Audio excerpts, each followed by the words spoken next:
안녕하세요. 오닉스코리아입니다.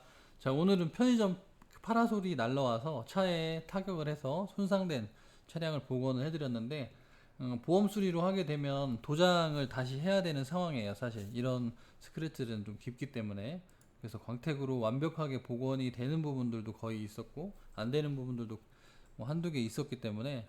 근데 이 차는 뭐 이번에 파라솔을 맞아서 스크래치 난 것도 있었지만 기존에 오염된 게 아니라 이제 기존에 스크래치들이 워낙 많잖아요. 자, 이런 것들 때문에 도색하는 비용보다 한 3분의 1 정도 그 비용으로 차라리 전체 광택을 해드리겠다 해서 그렇게 보험사랑 협의를 해서 전체 광택이랑 유리막 코팅을 해드리고 이제 도색은 안 하시는 걸로 조금 남는 부분은 이제 감수를 하시는 걸로 이렇게 해서 작업을 해드렸는데, 자, 이런 부분들은 실제로 우리가 육안으로 봤을 때는 스크래치가 되게 깊은 것 같잖아요. 근데 요거는 광택으로 100%다 잡을 수 있고 스크래치가 깊은 게 아닙니다. 이 상처가 깊은 게 아니에요. 그래서 보여지는 거는 두꺼워 보이는데 실제로는 두껍지 않다. 그러면 보여지는 거는 얇은데 두꺼운 게 뭐냐? 요런 것들 있죠. 요 라인, 그다음에 요 라인. 요 라인들은 되게 굵은 거예요.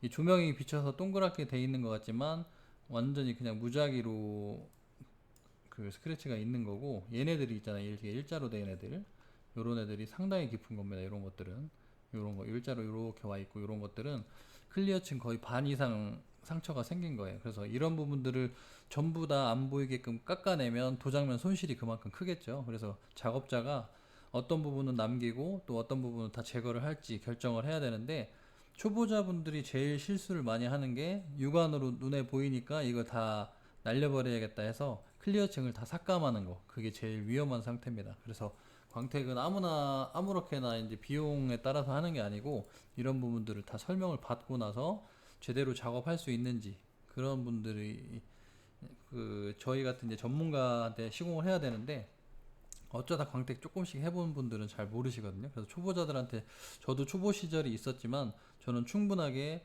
그 경력이 있는 분한테 밑에서 계속 배우고 계속 차를 엄청나게 경험을 많이 해보면서 작업을 해왔기 때문에, 저는 솔직히 말해서 자동차를 작업하면서 도장면을 까먹거나 실수한 적이 단 한 번도 없는데 저희 사수는 몇 번 까먹더라고요.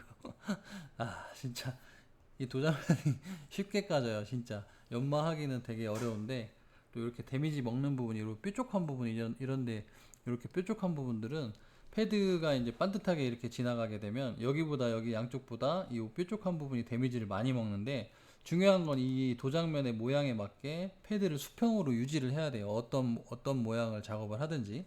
네, 그래서 안전하게 작업을 할 수가 있어야 되는데, 진짜 도장면 까먹고 우리가 육안으로는 잘 보이지 않지만 클리어층이 다 얇아지고 이러기 때문에 작업은 진짜 신중하게 맡기셔야 됩니다. 제가 이렇게 말씀드릴 수 있는 거는, 저는 도장면을 까먹고 싶어도 까먹을 수가 없거든요. 몸이 그냥 수평으로 따라가기 때문에. 자, 아무튼 그렇습니다. 제가 참 잘합니다. 광택은 이제 도장면에 따라서 작업을 어떻게 할 건지 결정이 되는데, 도장면이 독일차 같은 경우에는 그래도 중간보다 좀 더 강한 그런 경도를 가지고 있고, 뭐 포드나 이 포드 제조사 같은 경우에 되게 무른 도장을 갖고 있어요. 우리나라로 치면 기아차들이 좀 무른 편이고, 제네시스 라인이 좀 고경도가 올라가 있고요. 일반 현대차는 뭐 중간 정도로 보시면 돼요. 그래서 독일차 같은 경우에는 사용하는 패드랑 약재랑 저희가 시공하는 방법들이 다 다르고요. 차마다 이제 보수 도장을 해놓은 차들도 있잖아요. 그러면 그 부분에는 또 경도가 다르기 때문에 그에 맞게 시공이 돼야 됩니다. 그래서 광택 시공은 뭐 정해진 방법으로 이렇게 딱딱딱 해서 금액도 정해진 부분들은 작업도 똑같이 정해놓고 하는 거고요. 저희는 차에 맞게 시공을 하기 때문에 차를 직접 봐야 됩니다. 자, 유리 쪽은 유막 제거하고 발수 코팅이 시공을 했는데, 이 차 같은 경우에 전 차주님이 아니죠. 지금 타고 있는 차주님이 진짜 관리를 너무 안 했어요. 도장면도 그렇고 돌방은 수천 개 있었고, 앞범버에 벌레 스며들어서 다 에칭된 부분들도 많았고, 유리에도 스크래치가 엄청나게 많아서 작업을 하면서도 좀 제 마음에는 안 들었어요. 그래서 어쨌든 뭐 차의 상황에 맞춰서 최고의 수준을 만들어야 되니까 유막 제거하고 발수 코팅하는 사진이고요. 광택이랑 유리막 코팅까지 마무리가 됐습니다. 지금 여기 본네트 자세하게 보면 이런 것들이 다 돌방이거든요. 광택은 도장면을 연마를 해야 되는데 연마할 부분이 없이 다 떨어져 나간 거예요. 그래서 제가 간단하게 영상을 보여드리면, 영상이 아니라 설명을 해드릴게요. 자, 여기 보면은 도장면이 이렇게 손상된 도장면이 있으면 이 부분을 연마하기 위해서는 여기까지 잘라내야 됩니다. 연마를 해서 없애야 돼요. 그래서 여기다가 충진제를 집어넣어서 이렇게 잠시 동안 가려놓는 광택은 그거는 광택이 아니고 그냥 뭐라고 해야 되지? 그냥 왁싱이라고 봐야죠.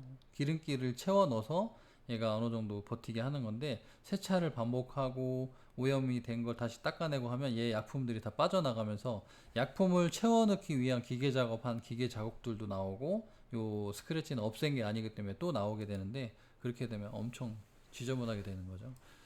그래서 광택은 진짜 시간과 공이 많이 들어가는 작업이고 잘하는 데에서는 안전하게 또 높은 수준으로 작업을 할 수 있는데 잘못 시공하게 되면 업체랑 차주님하고 분쟁하는 경우가 엄청나게 많아요. 차들 다 버려놨기 때문에 차를 뭐 광택은 도장면을 전부 다 하는 건데 전부 다 망가뜨려 놨으면 그건 뭐 어떻게 보상이 되지 않겠죠. 그래서 항상 분쟁이 많은 부분이기도 합니다. 광택은 다른 것들도 마찬가지겠지만 시공을 잘 못하면서 섣불리게 업체를 차리고 이렇게 시공을 하다가 분쟁에 걸리는 분들이 많기 때문에 좀 제대로 준비를 하고 수준이 좀 높아졌을 때 창업을 하시는 걸 추천을 드립니다. 도장면은 이제 돌빵이 나거나 이런 것들은 다 없어진 게 아니고 돌빵이 있거나 이런 데는 뭐 빼더라도 나머지 부분에 클리어층을 투명하게 만들었기 때문에 좀 한 1m 앞에서만 봐도 그냥 새 차 같은 느낌을 만들어 드렸어요. 그래서 광택을 잘하면 요 클리어층이 투명해지기 때문에 밑에 베이스 코트가 진하게 보여야 돼요. 광택을 잘못해서 클리어층에 미세한 상처들이 많으면 베이스 코트가 뿌옇게 보입니다. 왜냐면 우리가 아크릴도 새 아크릴은 그 밑에 있는 색깔이나 뭐 그림들을 정확하게 투과를 시키지만 클리어층이 손상된 거는 이제 아크릴에 스크래치가 많이 생기면 뿌옇게 보이는 것처럼 그런 개념이라고 똑같은 개념이라고 보시면 돼요. 그래서 이번에는 파라솔이 날라와서 손상이 있는 부분이 있었지만 거의 대부분 한 7개 정도 손상이 깊은 게 있었는데 한 2개 정도만 남고 나머지는 거의 안 보이게 됐는데 루프 쪽에는 좀 깊었어요. 그건 어쩔 수가 없고 그 부분을 손상된 부분을 도장을 하는 것보다는 이 전체적으로 광을 끌어올리는 게 이 차한테 훨씬 더 이득일 것 같아서 제가 도색하는 것보다는 전체 광택이랑 유리막 코팅을 하자 해서 그렇게 시공된 차량입니다. 이거 작업 과정은 인스타그램이랑 결과물 유튜브에 올려놨는데 상세하게 설명을 드리지 않은 것 같아서 이렇게 올려드리고 있습니다. 자, 이상 오닉스 코리아 천원점이었고요. 광택이랑 유리막 코팅을 시공을 해보실 계획이거나 아니면 경험이 없으셨던 분들도 이게 어떤 건지 한번 보실 거면 저희 매장에 방문하시면 상세하게 설명을 해드리도록 하겠습니다. 이제 보여드릴 게 되게 많아요. 이거 외에도 도장면에 대해서 알려드릴 게 많으니까 매장 방문하시면 또 상세하게 가르쳐 드리도록 하겠습니다. 자, 이상 오닉스 코리아 천안점이었습니다. 감사합니다.